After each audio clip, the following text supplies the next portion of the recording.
Great.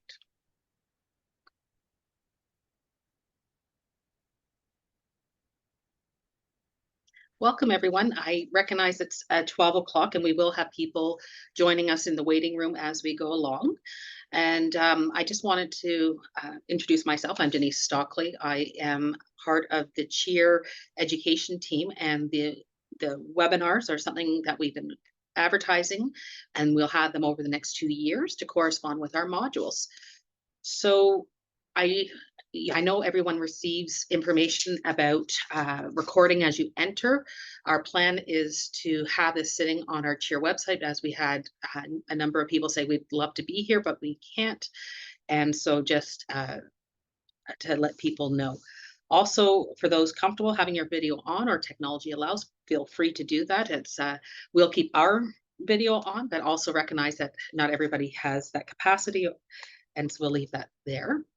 I wanted to acknowledge that Queen's University is on the traditional lands of the Haudenosaunee and Anishinaabe peoples, and each of you have your own traditional lands. And I'm just hoping that a few of you might share in the chat what lands you're on.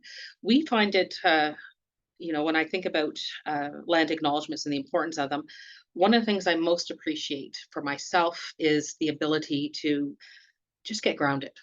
I mean, I'll be perfectly blunt. Being grounded, being out on the land. I'm from the East Coast, so being able to see water, and we're on the beautiful shores of Lake Ontario, is always an exciting thing.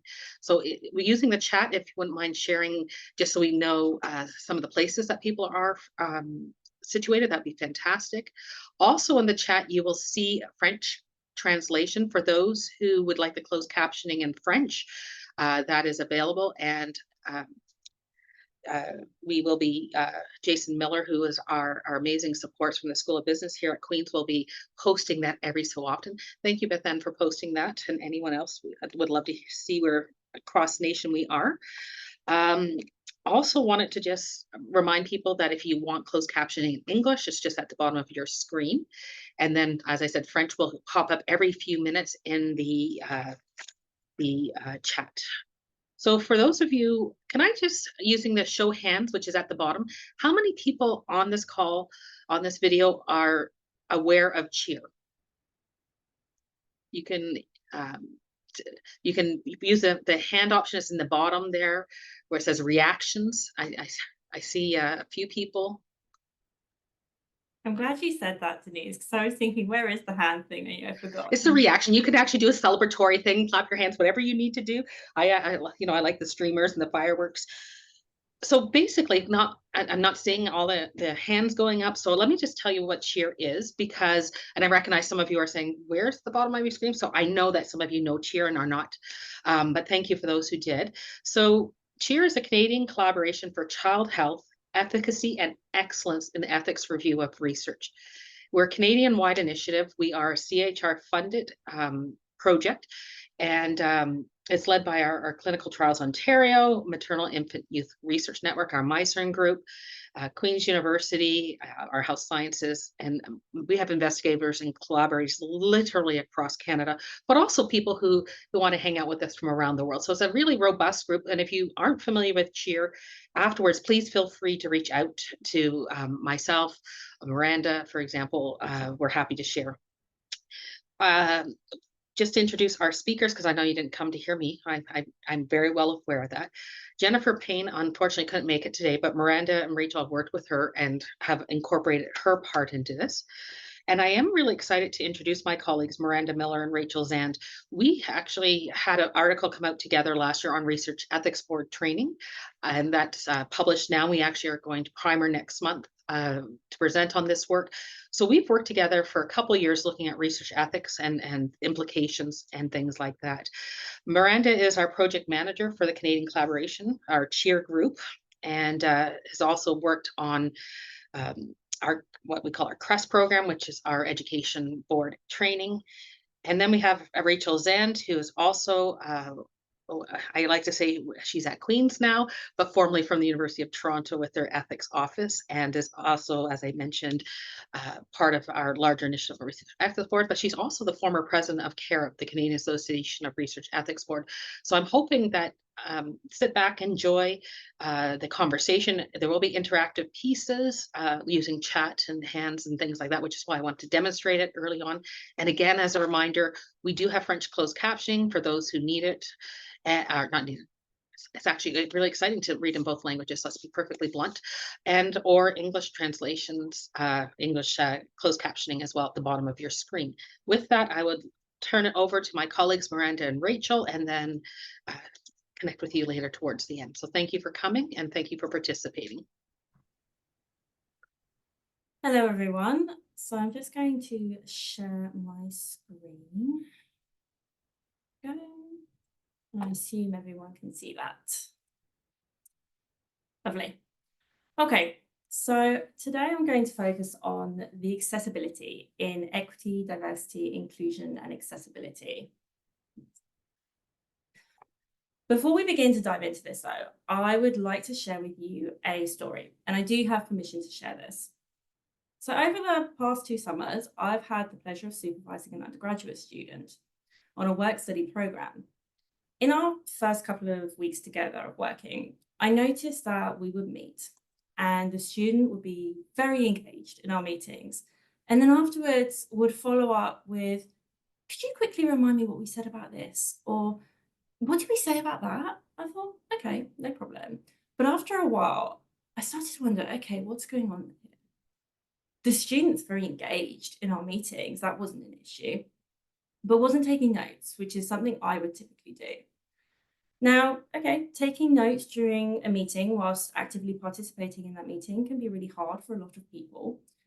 But what I haven't told you is that this student is also neurodivergent. And for a lot of neurodivergent people, taking notes is especially hard. So I wondered, how can I support this student to get the most out of our meetings? And I realized this is such a simple solution. We record the meetings, and then the student can refer back to them later on. Now, way back when I was a student, if you wanted to record a lecture or something, you had a dictaphone. Now, I assume technology has moved on from these expensive little bricks, so I naturally Googled it. And I found that Queen's has a license for dictaphone software. Comes an app on your phone. I was like, perfect. So I asked the student if they were aware of this. And in fact, the student told me they were very familiar with this and they use it in their lectures. And so I asked, why aren't you using it for your work placement? They didn't think they were allowed. And what I also haven't told you is that this student is an Indigenous woman. So not only is the card deck already not stacked in her favour, but because she came up against a barrier in the workplace that reduced her accessibility to participating fully in her work study programme, she was discriminated against.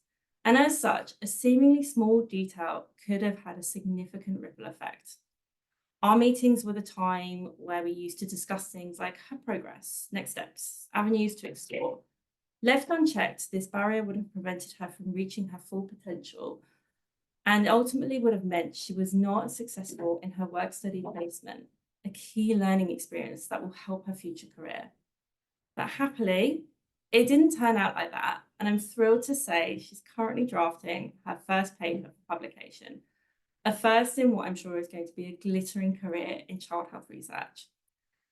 But this example goes to show why accessibility is so important. So in that story, you heard me refer to some things like accessibility and barrier. And I think we all likely have an understanding of what EDIA is, but I'll share some definitions with you from the tri-agencies anyway. So equity is the removal of systemic barriers, such as unconscious bias, discrimination, racism, sexism, ableism, homophobia, enabling all individuals to have equitable opportunity to access and benefit the program. Diversity is about the variety of unique dimensions, identities, qualities, and characteristics individuals possess along with other identifying factors. Inclusion is defined as the practice of ensuring that all individuals are valued and respected for their contributions and are supported equitably in a culturally safe environment. And lastly, according to Accessibility Services Canada, Accessibility is the design of products, devices, services, or environments for people who experience disabilities. It is the opportunity to access programs, services, devices, and the environment at a time when they're needed without encountering barriers. So, leading on from this, a disability is any condition of the body or mind that makes it more difficult for a person with the condition to do certain activities and interact with the world around them. Disabilities can be visible, they can be invisible, and they may or may not be perceived. Disabilities affect all areas of society.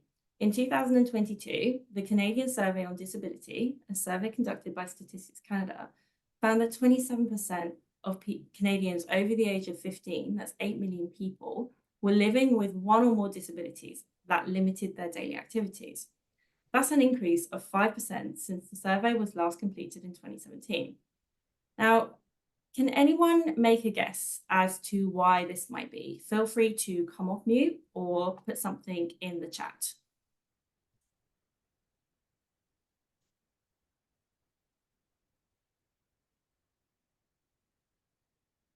Does anyone have any ideas?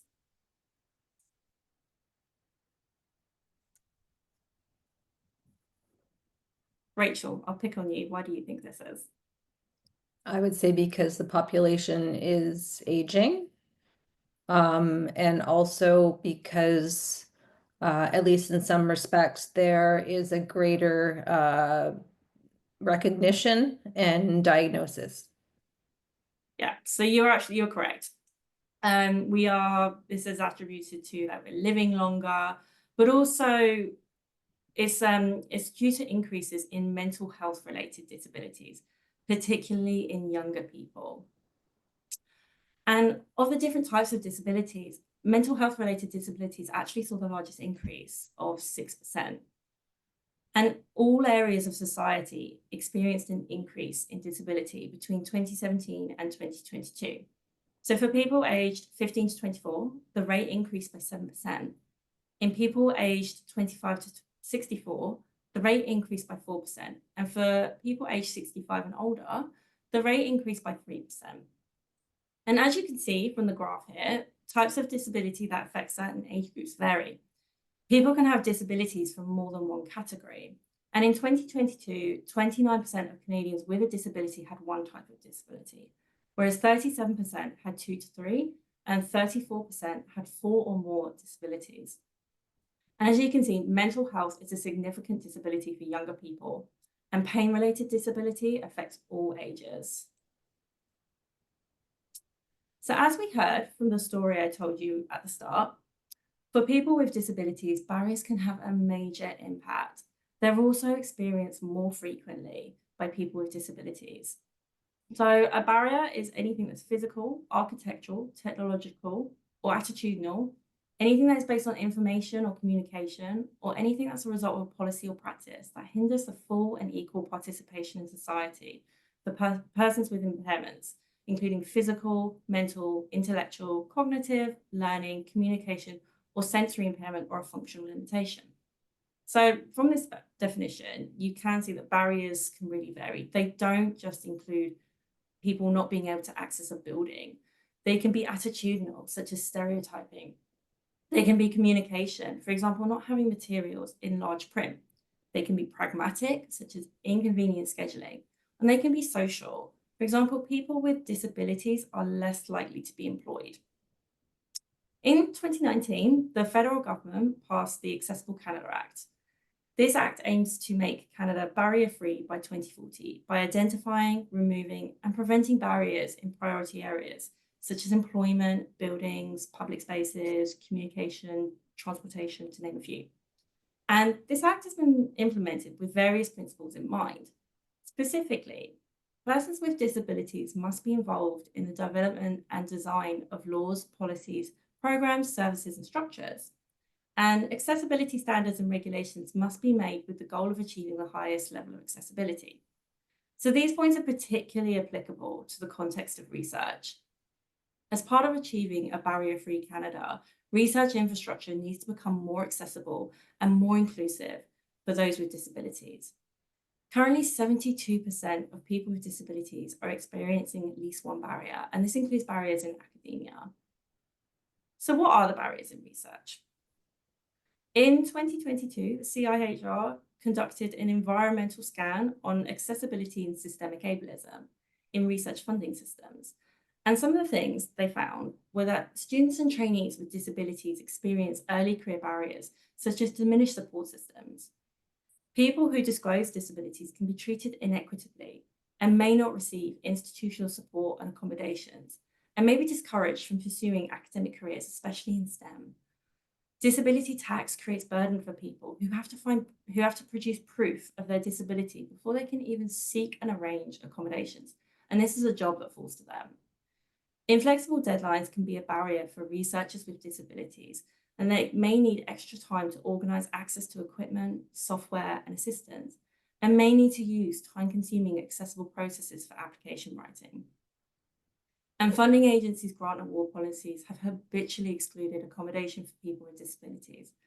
As a result, researchers with disabilities have to use awarded grant money to pay for accommodations to support research activities, and this eats into their research funds, which then creates pressure to achieve an equal research output to that of a non-disabled researcher, but with less funds.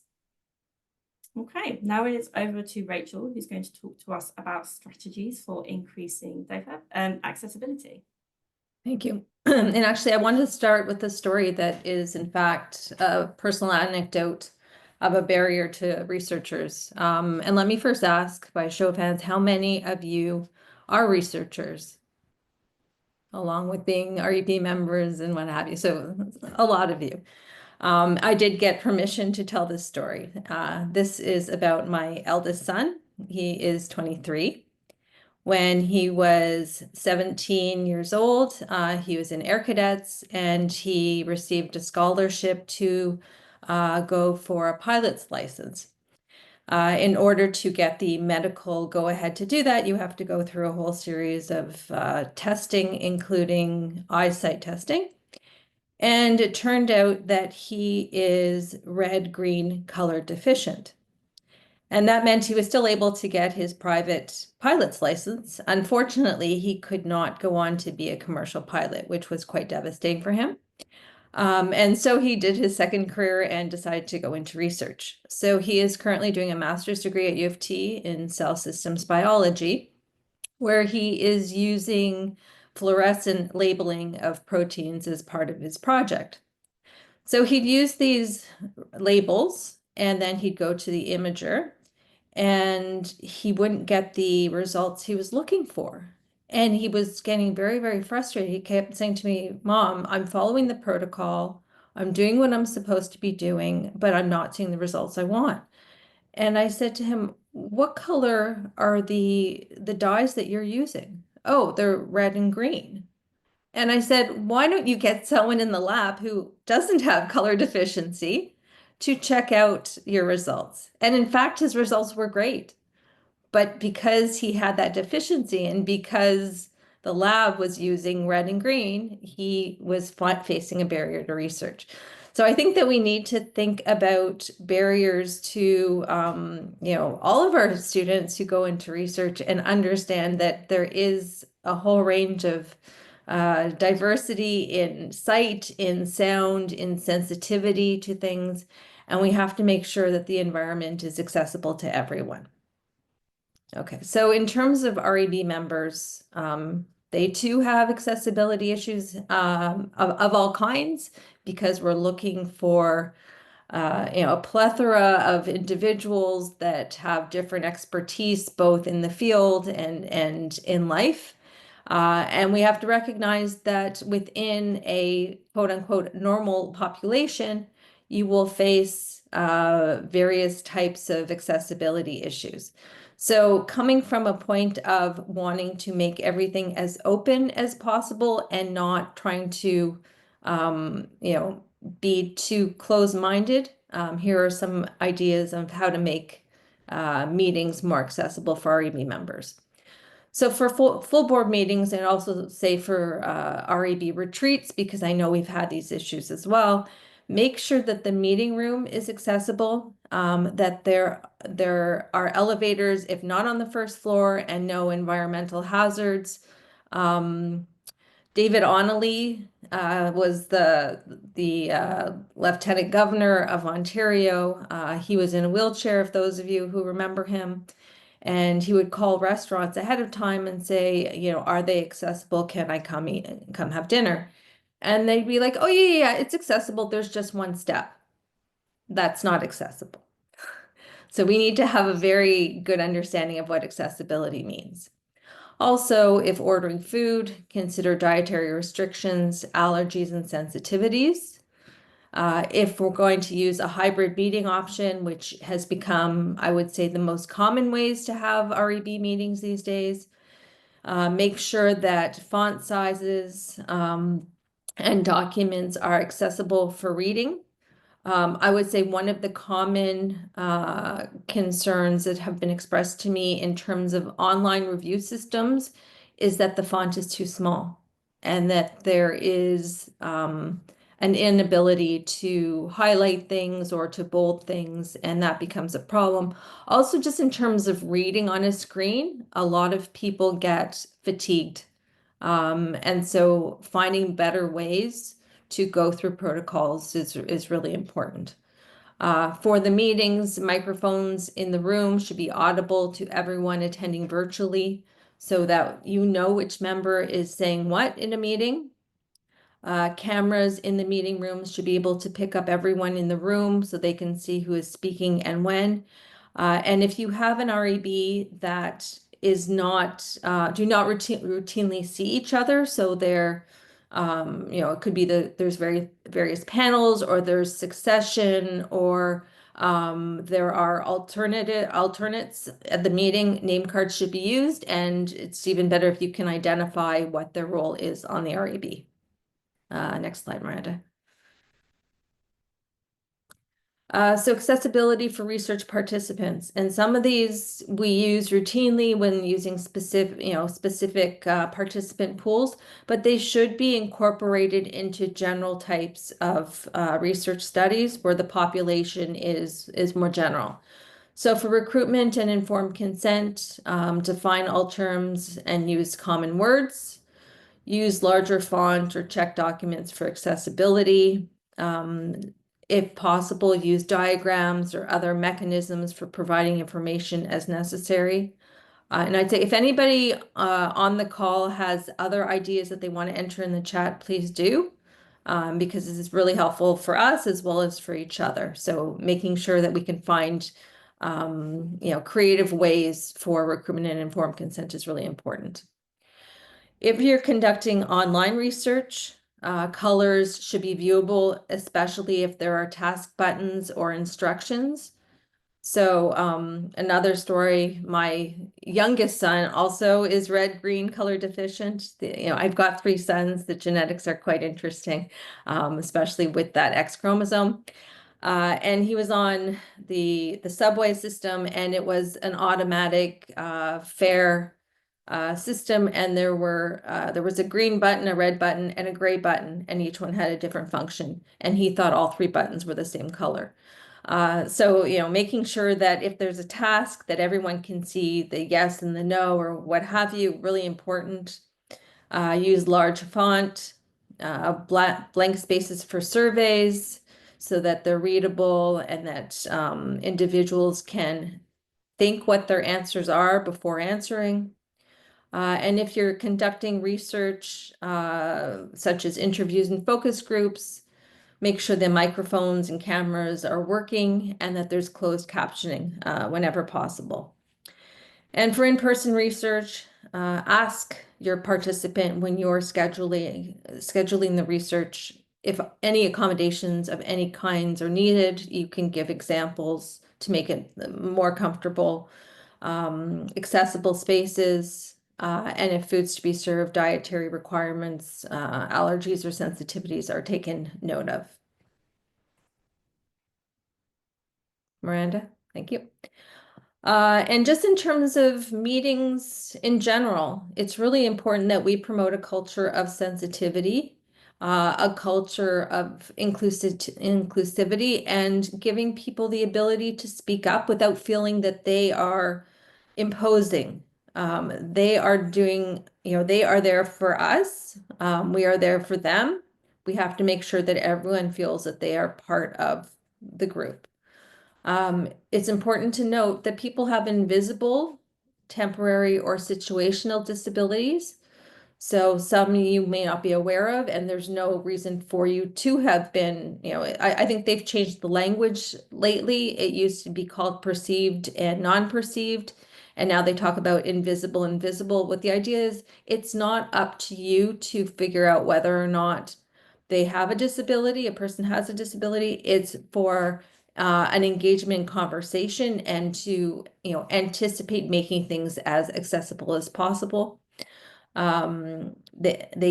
Accessibility issues can be temporary or can be situational, where they're not important in some situations, but come into effect for others. Be open to disclosure. So if someone pulls you aside and says that they need something, give them the space to let you know, to let you know what their needs are on their own terms. Enable closed captioning and recording without having to receive a request, and look at having accessible features opted out as opposed to opted in. So it should be the default to have those. And finally, make a copy of the presentation materials for people to follow along or to review later. Okay. Also, in terms of meetings in general, presenters, if they're doing it online, should enable video and center on their face. Make sure their face is taking up the majority of the screen. I know one thing that I've seen done and that we didn't do is for a speaker to give a visual description of what they look like, so that people with visual impairment can, imagine who's speaking to them. That's something we can consider for the next time. Blur or neutralize your background. Use a headphone and a mic. Listen and read the chat if there are concerns with hearing or seeing, and also use respectful language throughout. Where people sit matter, and this is for physical, but I've also put a line about virtual.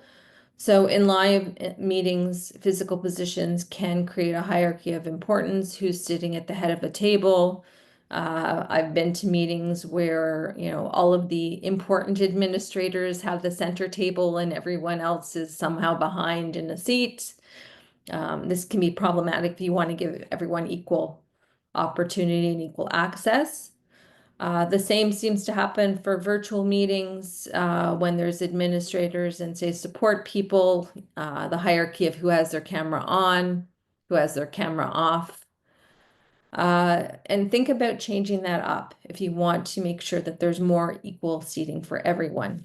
Think about a sharing circle where everyone is visible, everyone is spread out, and they're all encouraged to speak with the speaker and with each other.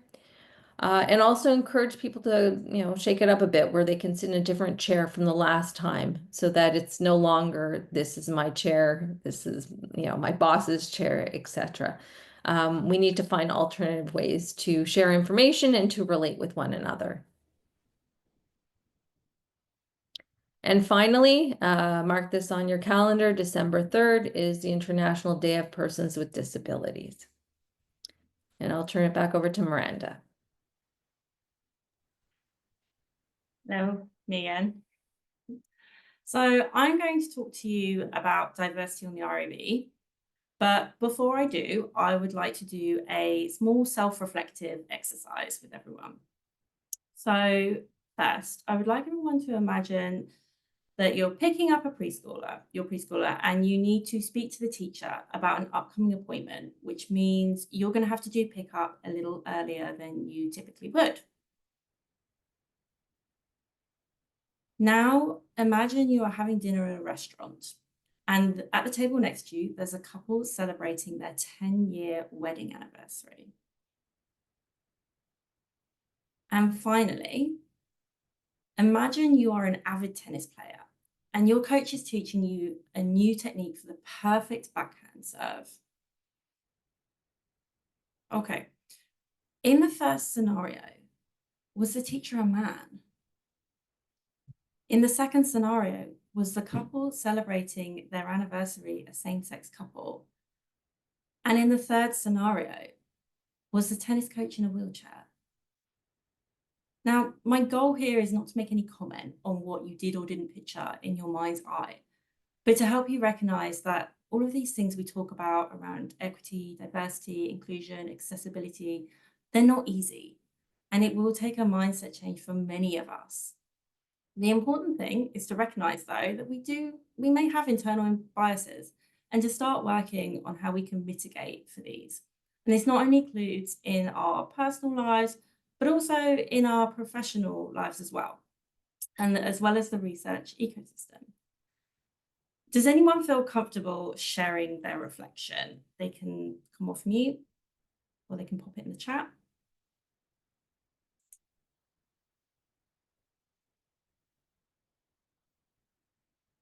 No? Okay, that's okay. I'll share mine then.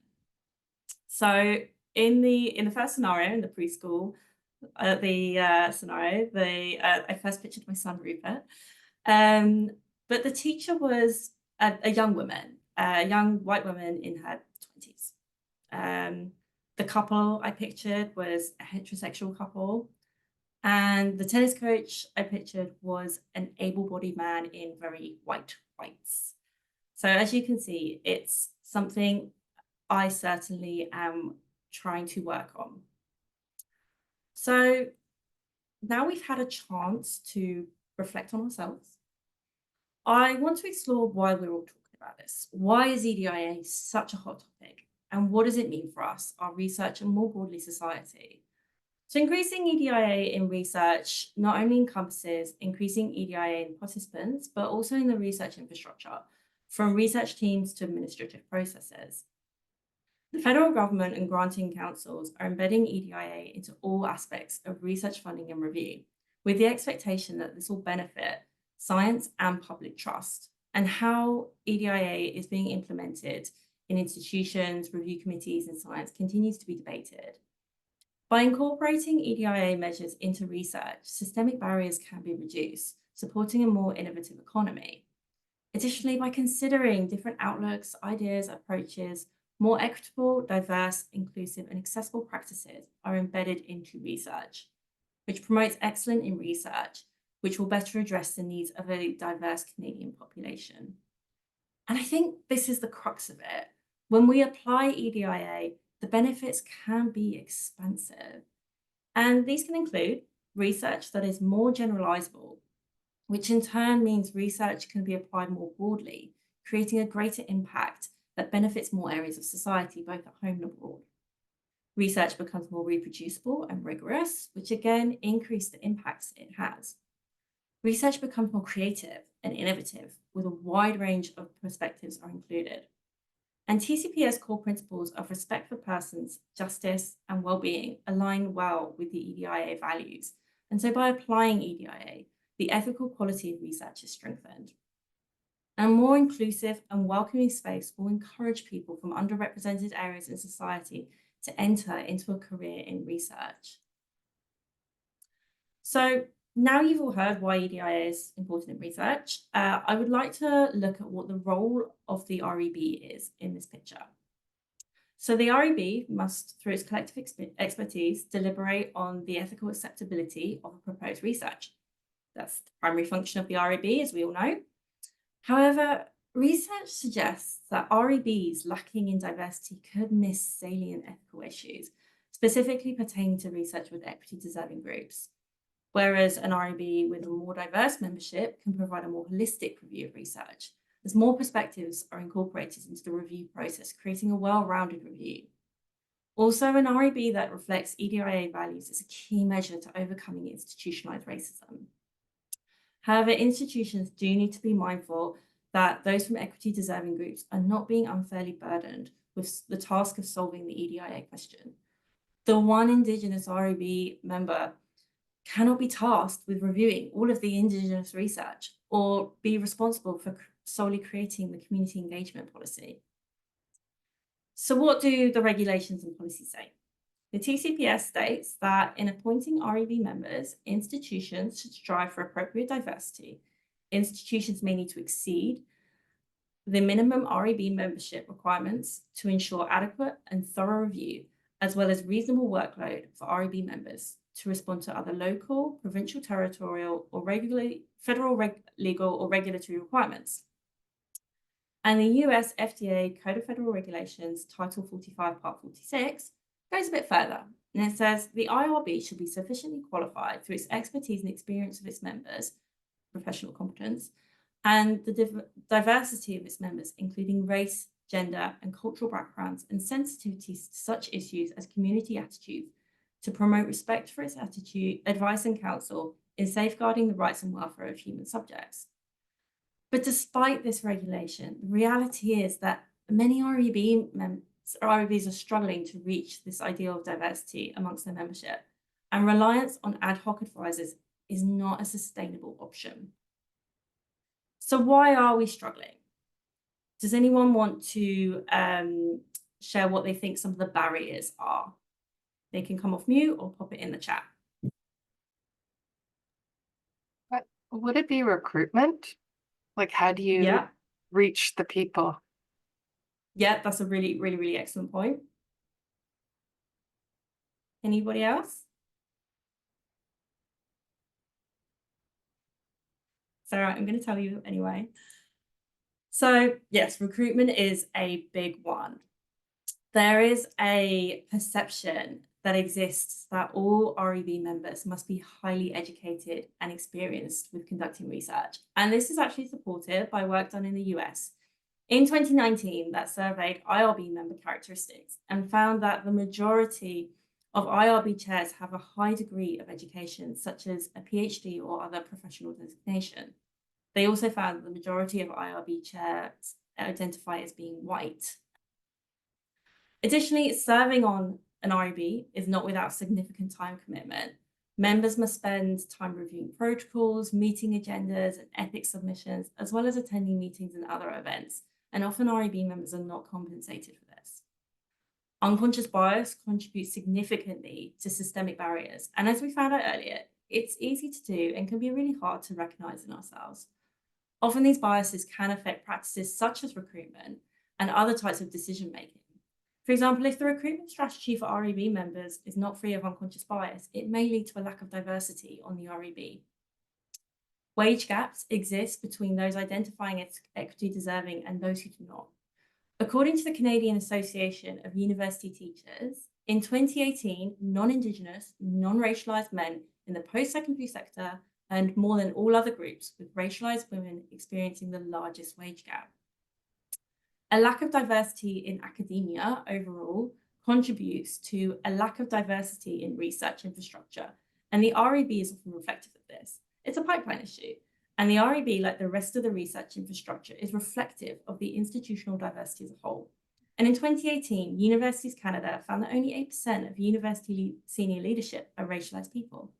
Ken, I see you've got your hand up. Please come off mute and Yeah, I just felt like this was maybe an appropriate place to mention. I've been listening in to, from the beginning until now, kind of just to see what content you were going to include here. And it feels pertinent to mention that my experience is a little bit unique in just about every place and space that I find myself in, but related to this topic, as a person with intersecting lived experience of congenital cerebral palsy, pediatric asthma, visible minority status as a biracial person, but also someone with a very diverse interprofessional background in health and science. Ironically, I have been denied membership in an REB on at least one occasion because the vacancy that was open to what has now popularly been called patient partners. And the patient partners are expected to be health and science lay people. And so because I have the academic university relationship that I have, because I have the professional knowledge that I have, I was denied membership in an REB, even in spite of my lived experience of congenital conditions. That's really sad. But thank you so much for sharing that with us. And that just goes to show that we need to value people like you, Ken, because your lived experiences are so important. Thank you so much for sharing that with that. And, Us with that. and That just with briefly, us. and just briefly, I wanted to thank you for mentioning the CIHR action plan on accessibility and systemic ableism, because I am one of the team of subject matter experts that Wonderful. was involved in composing that. Oh, that's absolutely brilliant. Yeah. And for those of you who don't know, and I hope you don't mind me sharing this, Kent's actually involved in the CHEER project as one of our Patient and Family Advisory Committee members. So that's really, really wonderful. Okay, and so a few more barriers. So an equity tax on already burdened individuals, such as faculty that belong to equity deserving groups, is prejudicial. So as I've already mentioned, we can't unfairly expect people from equity deserving groups to review all of the research involving these groups. And uninclusive locations of REB meetings are also a significant barrier. For example, without gender neutral washrooms or inaccessible to those with mobility disabilities. So as we've discussed, diversity in the REB is critical to its function for protecting participants. And to do this, it's essential that the REB membership reflects the participant perspectives. So that REB really should have taken you, Kim. So how can we go about increasing diversity so the participant perspectives are well represented? And this could be where the community member comes in. And arguably the role of the non-affiliated community member could be the most important on the REB. Their representation of the participant perspective is central to the mandate of the REB and so valuable during the review process. However, sometimes the voice of the community member can be drowned out against the backdrop of seasoned researchers, or even excluded entirely. And additionally, it can be a real challenge to engage and retain community members. So why is that? Serving on an REB can come with significant workload, and typically community members are not paid for their work. How can we expect people to serve on the REB, act as subject matter experts with lived experience, and represent the participant perspective, which enhances diversity of the REB, if we don't value their work with adequate compensation? Now, I know for a lot of institutions, this is going to be a hard one. Budgets are tight, but compensation acts to recognize and value people for the time spent on their REB work. And not only that, but by compensating community members, we instill greater equity into research infrastructure and strengthen the relationship between researchers and the community. So we've talked about why EDIA is needed on the REB and what the barriers are and equitable compensation for community members, but there's still lots we can do to tackle this and start taking steps to increasing diversity on our REBs. Would anyone like to share some facilitators for EDIA that they can think of?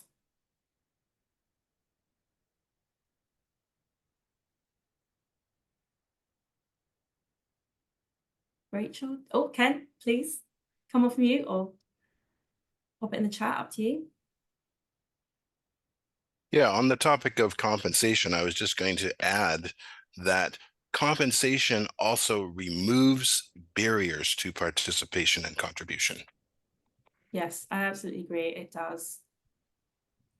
And not even necessarily just for people with disabilities or chronic conditions, but for anyone that can't really afford to give away their time and lived experience for free. In the area, yes. in the area of accommodating disabilities, I mean, there's a certain budgetary consideration sometimes with, you know, is there a cost associated with facilitating accessibility for the participation of the person with a chronic condition or disability? But I think that, you know, the area of compensation, it helps to remove barriers to participation for a broader group of people also. I thoroughly agree. And that's why it's so important. So some of the facilitators, these are the ones that I could find. So providing training and educational opportunities to recognize and tackle unconscious bias and increase knowledge of systemic barriers faced by those from equity deserving groups is key. A lot of institutions have their own training, and the Tri-Council has a whole suite of EDIA resources available on their website. Create inclusivity for community members by ensuring their voices are heard and they feel comfortable voicing their opinions, and those opinions are respected by everyone. Sometimes all it takes is the REB chair asking if anyone else would like to add something to the discussion, and then acknowledging those contributions when they come forward.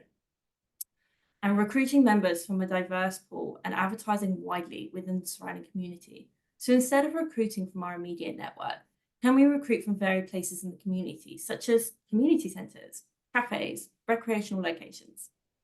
And using a selection committee rather than recruitment of members decided by one person can also reduce bias. And as we've already discussed, considering compensation for all REB members, but especially those community members. And having an EDIA champion is a great way of creating accountability and committing to increasing EDIA or on the board that goes beyond institutional policies. Having one person or a group of people take ownership of increasing EDIA on the REB is much more likely to achieve tangible results. And yes, we've got another hand up. Please feel free to come off mute. Oh, thank you. Thank you. Hi, my name is Hannah Jones-Erickson, and I'm the manager for Research Ethics BC out in British Columbia.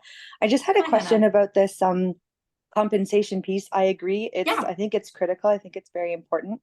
But just this is a different group of people, so I was curious if I could pick your brain for suggestions. Please do. I know REBs run on a very tight budget. I think if there's issues around compensating community members, I don't think it's because it's a priority issue. I think it's likely a funding issue. Wondering if you had any suggestions for where to source those funds from, if you had any ideas about grants to apply for, other opportunities, arguments to make to leadership, just any leads to follow there. I think I don't know of any grants, and if anyone else does, please feel free to speak up. And but I definitely think this needs a bit of a culture change. And I think, you know, you sort of said it there. It may start with leadership, and this may take really almost lobbying the leadership to try and get attitudes to change and to increase those budgets to get compensation for community members. Rachel, did you want to have I'd agree that, you know, the government and the granting agencies have put forward their need to, you know, increase EDIA and increase accessibility for 2040. It's time for them to recognize the benefits of having community members that represent the communities that are, you know, that support the research that will help achieve their goals, and that requires compensation. You know, similar to having, you know, patient, you know, led research. There also needs to have community, you know, compensation for community members on REBs. And in the comments, there's a comment about whether graduate students who sit on REBs were compensated as well. So I think that's a very topical issue right now. And I don't mean topical as it's a new issue, but just it has to be addressed at some level. And Richard in the chat also commented on granting agencies' role in this. So I think this is something that is very important for us as a community to think about. But more importantly, as was the question from BC, how do we action this? So thank you for sharing those, and thank you for the comments in the chat. Lovely. Thanks, all. I realize I put you on the spot, so appreciate the No, not at all. brainstorming. Thanks. This is perfect. This is what we were really hoping to get out of this session. Okay. And so another facilitator could be accommodating a part-time REB members if full-time commitment's not going to be feasible. And this actually could be a good way to recruit and retain community members by sharing positions. So they just take it in turns to attend meetings and complete reviews. Okay. And another facilitator is applying an intersectionality lens to start breaking down systemic bias. So intersectionality, developed by Kimberly Crenshaw, is a framework of how social categorizations overlap, creating discrimination and disadvantage, which you can see depicted in the intersectionality wheel. So I find this is one of those really funky statements that gets bandied around, but what does it actually mean? So oppression doesn't just come from individuals or groups. It also comes from societal norms and values. When we apply an intersectionality lens, we question how societal values advantage or disadvantage people, which can help us identify inequities and then start work to address them. So for example, is a female racialized minority REB member struggling to complete their reviews on time because not only do they have a very busy full-time job, but as a female, the task of child rearing and running the home has fallen to them, and they just don't have enough hours in the day to do all of the work expected of them, as well as advance their career in a system that is rife with bias and barriers and keep their kids alive. This person has to work harder to experience the same career advancements as others. And applying this lens takes a mindset change, and changing how we think and approach our surroundings is hard. We as humans, we like to stick with what we know, but by stopping to think, how can this REB member be supported? We're applying an intersectionality lens. So how can this REB member be supported? Could the application be provided in a different format? For example, could it be PDF'd and printed out? Would it be helpful for this REB member to record their review on a voice note rather than typing it? And can we check in with their capacity? Is this a month where perhaps they are really busy doing a massive grant and they just don't really have time for anything more than a few amendments? But next couple of months are looking pretty good and they'll have capacity to do more. If we create a teamwork culture where we check in regularly with REB members, then we can spread the workload. Sometimes just asking, how can I support you? Or would it be helpful if, can go a really long way. Kent. Yeah, just totally practically speaking on the issue of accessibility of information, you had mentioned the thing about some stuff about accessible formats and different things like that. And then again, just now you mentioned PDFs, and inaccessible PDFs are ones that continue to be a problem in a lot of settings. And even though I am not a visually impaired person, I find a screen reader to be very helpful. For the reasons that you touched on before, because some people who just have a lot of reading to do, suffer from eye strain on the screens and different things like that. And I'm definitely one of those people. So accessible PDFs that are accessible for screen readers specifically is a really, really helpful, simple thing that research teams can do to make sure that their circulated information is accessible, especially now that PDF creation programs have built-in features that will help you check your documents for accessibility. They do, because I used one recently.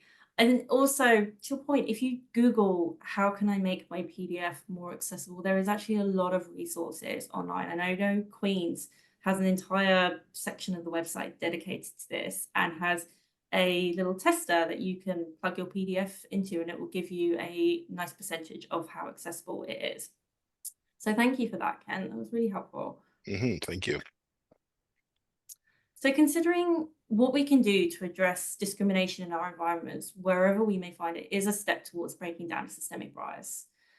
So other ways we can apply intersectionality to our work is by remembering that we're not all the same. Not all people with disabilities will have the same experiences, and the barriers some may experience will be unique to them. By engaging with various stakeholders and listening to their experiences, learning from them, and understanding what their needs are, we're better positioned to meet those needs. And this can be applied to research projects, policy writing, and more. And as I've already mentioned, training is key. We don't know what we don't know, and we can't begin our work without understanding first.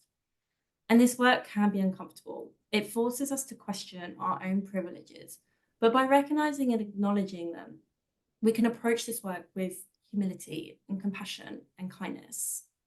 In the scenario with the REB member, if we hadn't applied the intersectionality lens, we may not have realized that there was an equity issue here, and the board member may not have been supported with the tools needed to be an effective board member.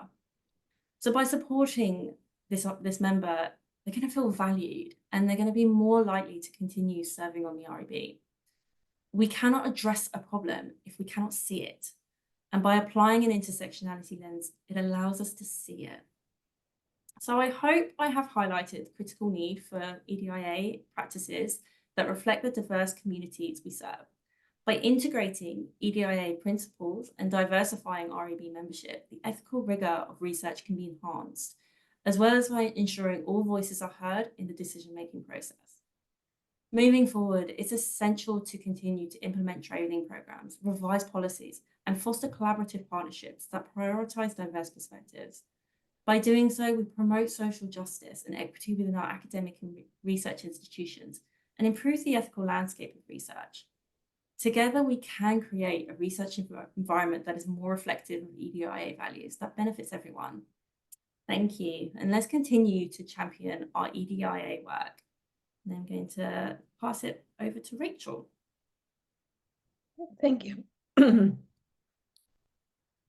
Sorry, next slide. Thank you. So I am going to walk you all through a case study looking at what is the role of the REB in gatekeeping EDIA. The next slide. Now, it's important to note that currently there isn't a lot of guidance with respect to what the REB is supposed to do beyond research participant protection. CIHR has their commitment to equity, diversity, and inclusion in the research system. And this includes the collecting data and conducting analyses needed to include equity, diversity, and inclusion considerations in decision-making. Next slide. However, there's not very much in the TCPS2 specifically. So fairness and equity, this is actually chapter 4. Taking into account the scope and objective of the research, researchers should be inclusive in selecting participants. They should not exclude individuals from the opportunity to participate in research on the basis of culture, language, religion, race, disability, sexual orientation, ethnicity, linguistic proficiency, gender, or age, unless there's a valid reason to do so. And researchers shall disseminate through publication or otherwise analysis of data and interpretation of results, even if those do not support the research hypothesis. This should happen in a timely manner without undue restriction. So really just Article 4.1 and Article 4.8. Next slide. And in Chapter 2 itself, in terms of community risks, in assessing risks and potential benefits for specific populations, researchers and REBs should understand the role of the culture, values, and beliefs of the populations to be studied. They may consult ad hoc advisors as needed. And researchers shall demonstrate to their REBs that they have reasonable understanding of the culture, values, and beliefs of the population to be studied and the likely effects of their research upon them. Next slide. As with individual participant risk, community risk may be social, behavioral, psychological, physical, or economic. And as per definition of risk, you look at the magnitude or the seriousness of the harm and the probability that it will occur. And risk should be assessed from the perspective of the community in terms of their social health, economic, and cultural context. And it's the onus of the researcher to engage the community and do what they can to minimize the risk of research to participants and to the community. Research involving community should be designed such that the potential benefits to the community and the individuals within it outweigh the foreseeable risks. Next slide. So this is the case, and this happened in the US, but it could very easily happen in a major city in Canada. So it was conducted by psychologists at the University of Maryland and Michigan State. And what they wanted to look at was to create a comprehensive database of fatal officer-involved shootings that looked at not just the demographics of the victims, but the demographics of the officers. And then study whether there was any kind of correlation between the race of the officer and the race of the victim. Now, because this study was using publicly available information, it was deemed exempt by the University of Maryland's IRB, or Institutional Review Board. And it was based on data collected from the Washington Post and Guardian newspaper databases, other newspaper information, interviews with police departments, court documents, and the internet. And exempt rules under US regulations, they receive an administrative review, but not an IRB review. So in Canada, for those who don't know, usually if something is deemed exempt, it's done so by the researcher and nothing is submitted to the REB for review at all. Or sometimes if there's questions, the researcher will submit something and say, yes, this is exempt, go forward. You can see the paper on the right, it was retracted, and so I'll discuss what the researchers found and the fallout from there. So next slide, please. So the method that was used, and as I said before, these were psychologists. So I don't know what their background was with statistics and analysis and political sciences. They did multinomial regression with civilian race as the outcome and various factors, the officer, the civilian, and the county characteristics as predictors. And what they wanted to look at, what factors predict the race of a person fatally shot by police. Next slide. So their results showed that there was no evidence for anti-Black or anti-Hispanic disparity in police use of force across all shootings. And if anything, they found that there was anti-white disparities when controlling for race-specific crime. While racial disparity did vary by type of shooting, no one type of shooting showed significant anti-Black or Hispanic disparity. And what they said was the uncertainty around these estimates highlight the need for more data before drawing conclusions about disparities in specific types of shootings. Next slide. So their findings in their papers, they found that as the proportion of Black or Hispanic officers in fatal officer-involved shootings increases, a person shot is more likely to be Black or Hispanic than white. And this was a disparity explained by county demographics, that race-specific county-level violent crime strongly predicts the race of civilians shot.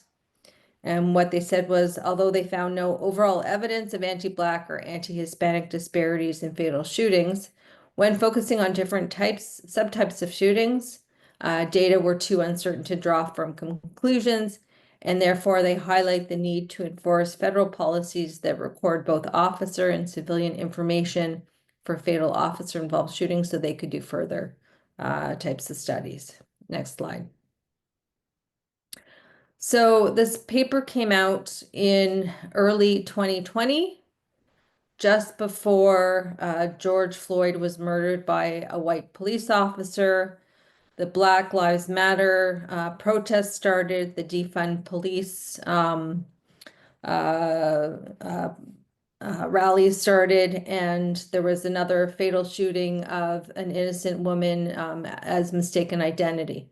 So this caused a lot of concern and a lot of outrage across many sectors in the United States. Next slide, Miranda. So here are some of the publications. So, the Washington Post said that the paper was full of errors. Papers on the political right were saying that professors, should not be forced to retract information that's correct because this shows that white officers are not racist. Another one saying that this is complete bunk and it should be retracted. And basically, it was being used by everyone for whatever type of political statement they want to make. Next slide. So as I said, highly controversial in all domains. The science community looked at the insufficient data and the insufficient conclusions. The political right said that this was extremely biased. The political right said that this proved that white officers do not kill, Black victims any more than other races. The political left said this is biased and racist. And so the researchers had to respond. They created two separate statements. Both of them acknowledged that the data and the results were correct, but conclusions were too generalized. And ultimately, they retracted the paper. And the rationale for retracting it was they did not want their conclusions to be inappropriately used to support an incorrect narrative. Next slide. So the question I have here, as I said, this was considered exempt by the IRB if this had been a study done in a major city in Canada. Similarly, the REB would likely have exempted it because the data were public. And the question is, should the IRB or REB have been involved in any part of the controversy? And feel free to put your comments in the chat. Should they have been involved in reviewing the protocol, even though it wasn't considered to be human participant research by definition? Should they have brought in ad hoc advisors or asked that the researchers bring in ad hoc advisors before the study went forward? Should they have been involved in reviewing the analysis of the study? Should they have been involved in reviewing the paper before it was disseminated? And what should their involvement possibly have been in the request for retraction? And then the second question is, should the researchers have actually retracted the article or should they have let it stand on the science? Please feel free to put something in the chat or put up your hand if you want to discuss further before I go to the concluding thoughts. Kent? Yeah, I think it's I think it's fairly clear that the REB or IRB should have been involved in the production and review of this paper, because even a standard peer review process, I think, would have revealed some of the gaps that were later pointed out by the court of public opinion, and especially if they had thought to use any anti-racism experts as also reviewers of this type of paper. Yeah, and there's nothing in the paper that suggests it received any kind of scientific review or any kind of funding. So that's really important. Any other perspectives?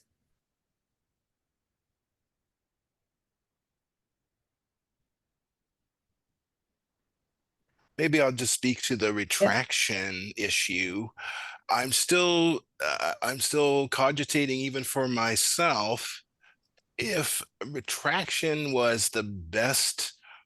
I mean, retraction with no commentary, because I assume there was no follow-up commentary, but retraction without commentary was the best option, or if there should have been a subsequent commentary released where the research team basically explains what they have learned through this experience, because that could be demonstrative published advice for future research teams. That's a very good point, Kent. Yes. Shirley here. I don't think at this point it's the REB's role to be reviewing the published. First of all, again, it's all resources. We may not have the expertise. I mean, we should be informed of something like this, but at this point, this is definitely not, not every article would come to us from a result of a study. It would be, like I say, very difficult. If, we can't manage these other issues we're talking about, that would be very difficult. And something like peer review would normally be an external process anyway, That's right, right? exactly. That's right. Yeah. And that it has to go through, and we would like to know more about the results, but I don't think, let's say, prior to it being published, that would be something the REB, just from my experience, in the present resources. Very good point. Any other points before I go to the concluding thoughts? I'm just wondering if there is anything specific in the policies governing, the ethics review about the impact of secondary data analysis on specific populations and the risks and benefits that can create. I know there's something about it, I believe, in Chapter 9 to CPS2, but I'm not sure, but that's specific to Indigenous populations. So I'm just wondering if that was, if there's a consideration there in terms of this may create risks and benefits, then even though it's not technically human participant research, then maybe it should be considered by the REB. That's a good point. And Chapter 9 does say that it's not only, like you can take what's in there and apply it to other communities. Yeah, and you wonder, would there have been,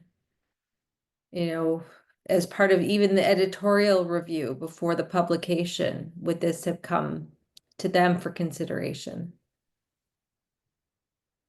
I think this is a real difficult one because, as it's been stated, this isn't necessarily the role of the REB to sort of review things like papers and whatnot. And, if this were to be conducted in Canada, as Rachel said, it would be exempt, and the REB may not even know about it.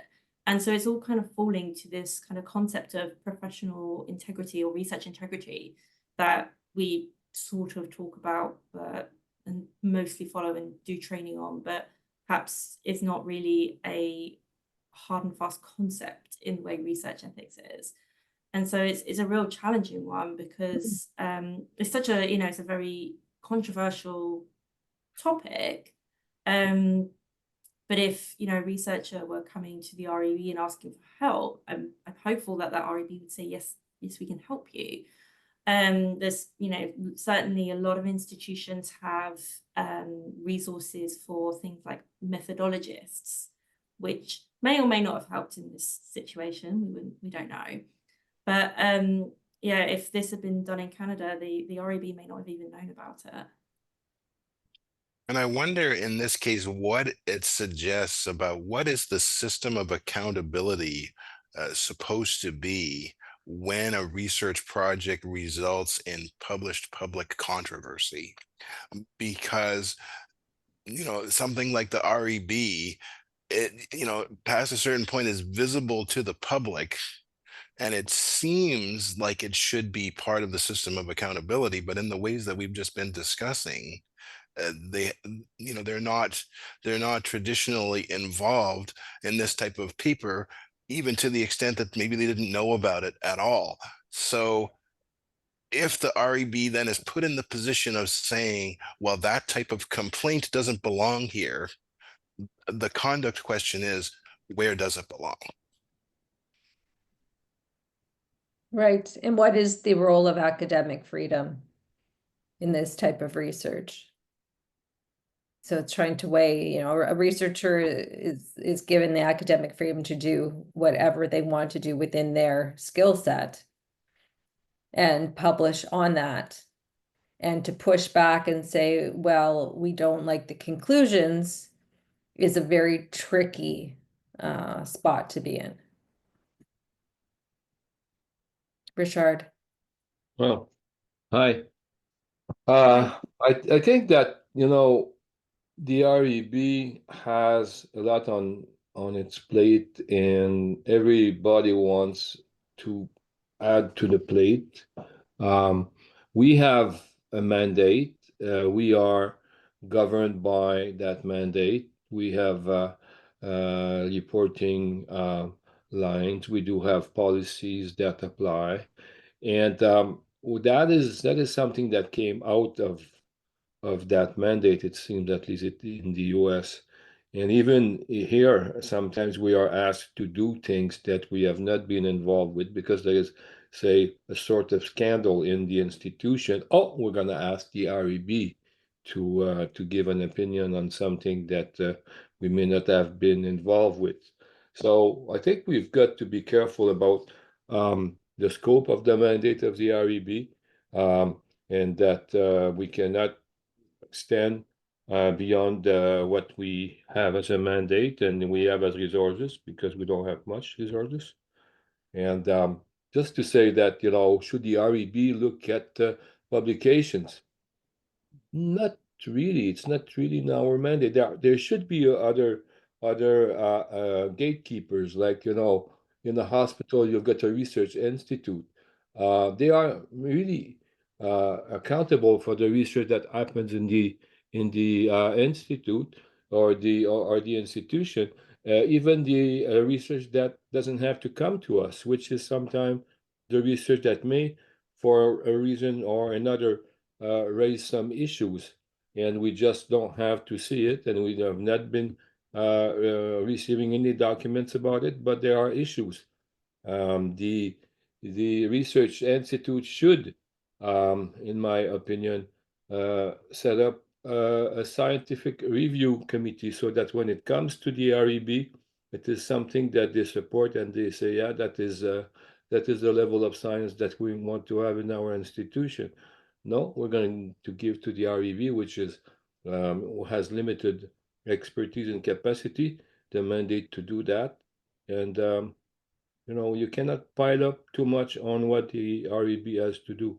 It's not the answer to everything. Exactly. Yes, there are lots of ethical issues that are not research ethics issues and are not REB review issues. Not REB issues, yeah. Yeah, for sure. Okay, so some concluding thoughts. EDIA is a joint responsibility between the REB, the Research Ethics Office, funders, institutions, and the public. It's important to recognize that inclusion and accessibility are necessary parts of the general population and are not only specific to research populations and often involve intersectionality. Like other ethical principles, there may be the need to consider EDIA concepts from various perspectives, and research that focuses specifically on EDI concepts is also needed because while the government tries to point this as an all-benefit type of program or policy, there are potential negatives that need to be worked through as well. Miranda, last slide, I think. Okay, so final questions for everyone. What are the roles of the REB, the Research Ethics Office, researchers, institutions, funders, and members of the public in promoting and enabling EDIA? And should the REB be involved in evaluating EDIA issues beyond what is in TCPS2? And if so, how would they do that? So people are welcome to put up hands, put in the chat, think about it, and come back, can write to Miranda or myself. And we'll open the floor for everyone.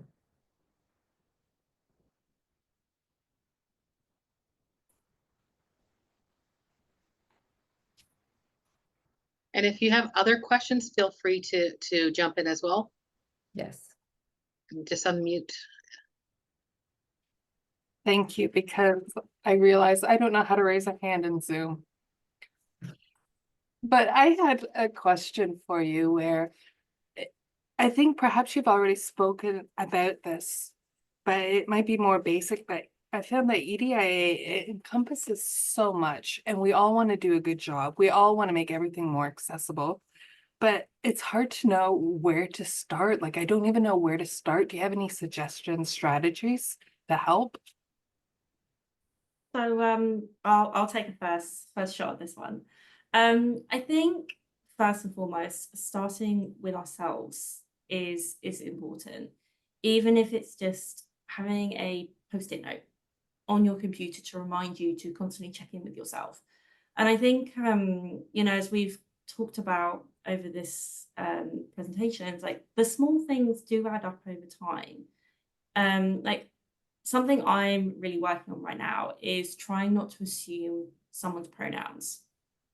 And as I also mentioned, I'm working on trying to make my PDFs more accessible. As part of my job, I do make a lot of PDFs, and making sure that I'm having the alternative text for an image, that kind of thing. And just remembering, you know, could I do this in large print?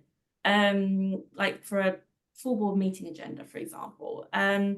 We're writing a new policy, whose perspective, you know, would be helpful here.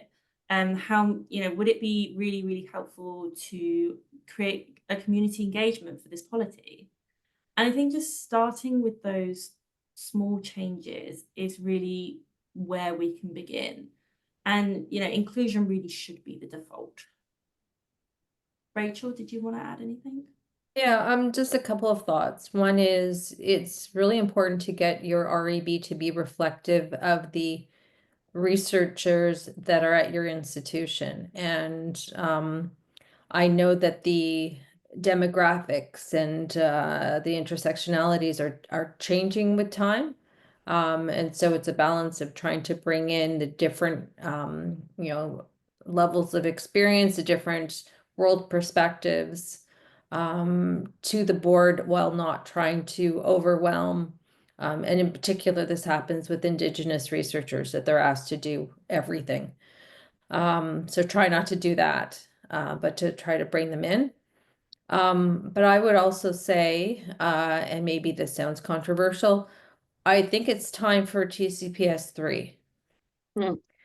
Meaning that we've had 14 years of TCPS 2. Research has changed in so many different ways. The way we recognize research participant groups has changed. The importance of communities have changed, and that it's time for a rethink on how you know, the policy is written. Kent, you have your hand up. Yeah, I think in the context of this discussion, I was just going to take a stab at answering the posed question about you know, what do we do, where do we start? And I really like the idea of, you know, starting with each of ourselves, because you know, very simply put, I always find that my own behavior is the easiest to control. So beyond that, though, what I would say, and this has been a recurring problem for me in the many different areas of work that I do, is especially if your institution is large, which is definitely the case at UBC Health, at Vancouver Coastal Health, Providence and beyond, is that make sure, at least be as sure as you can be, that all of the potentially mutually beneficial parts of your institution who should be cooperating and collaborating know that each other is there and that they understand what it is that each other does. As simple as that sounds, maybe you wouldn't be, maybe this crowd, I don't think, would be surprised by the number of times that that doesn't really happen, where you know, departments within a given institution who should be helping and supporting each other don't even know that each other is there in the same way as is true. Thank you, Kent. You I think raised you're it. so right there. Thank you. Sorry, Kent. carry on, Denise. Yes, thank you. Thank you, Kent, for alluding to that. And I think that part of the challenges are that we actually are not aware of what's happening elsewhere, but also what is the recognized practice at our own institutions, as well as externally and things like that. So thank you for sharing that. I am conscious of the time. And so what I thought I would do at this point is ask Miranda and Rachel to sort of give a closing thought, or I know you had the slide with closing thoughts, but just any last piece of either advice or something you want to reaffirm that you've already spoken about to the group here. Thank you for your presentations. They were lovely. Thank you. And just a point, there was a comment in the chat about the importance of language and how language matters. And there's lots of resources out there, and I couldn't agree more. So my last thought would be really just stopping to think, how can I support you? And the story I told you about my undergraduate student, she probably thinks I'm a broken record because I pretty much ask her all the time, what can I do to support you? Do you need this? Do you need this? Would it be helpful if I did this? Because I want her to be successful. I want her to be so successful. And I'm aware that, you know, she is up against barriers. And so I think just asking those small questions, how can I help you? What can I do to support you? Really, really do go a long way. Yeah. Rachel? I guess my last thought would be, don't assume because you see someone in a certain way that they are your perception of them.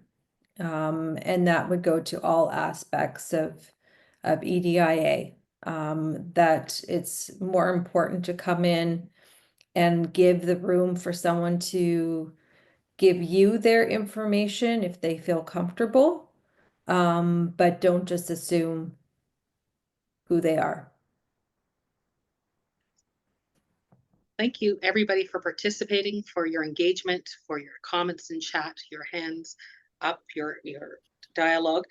We will be doing these almost monthly. I hope that you will be able to join us for our future webinars. And if you have other suggestions for topics, please feel free to reach out to Miranda in particular, but also to myself. And thank you for taking the time to spend part of your day with us. Take care, everybody. Thanks. See you next time.